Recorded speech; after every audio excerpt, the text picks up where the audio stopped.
How to fix Safari cannot open the page because the network connection was lost.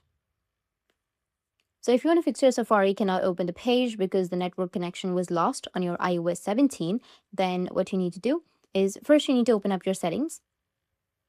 After opening your settings, you need to scroll down and then go with General. And from General, you need to scroll down again and go with Transfer or Reset iPhone. Tap on Reset and then go with Reset Network Settings. After resetting your network settings, your problem might be fixed. The next thing you need to check is a stable internet connection. So make sure that you have a stable internet connection, like if you're using your Wi-Fi, and if it's not working, you can switch to your mobile data. Or if you're using your mobile data, you can switch to your Wi-Fi. Make sure that it's stable.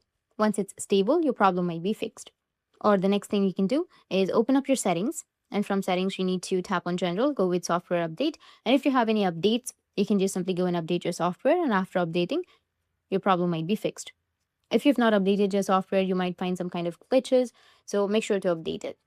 If that still doesn't fix your problem, then you need to scroll all the way down and then tap on apps. From apps, you need to scroll down again and then you'll find an option of Safari. You need to tap on Safari application and then scroll down and you will find an option of clear history and website data. Tap on clear history, which will be on the bottom. Make sure that you select all history or today and yesterday.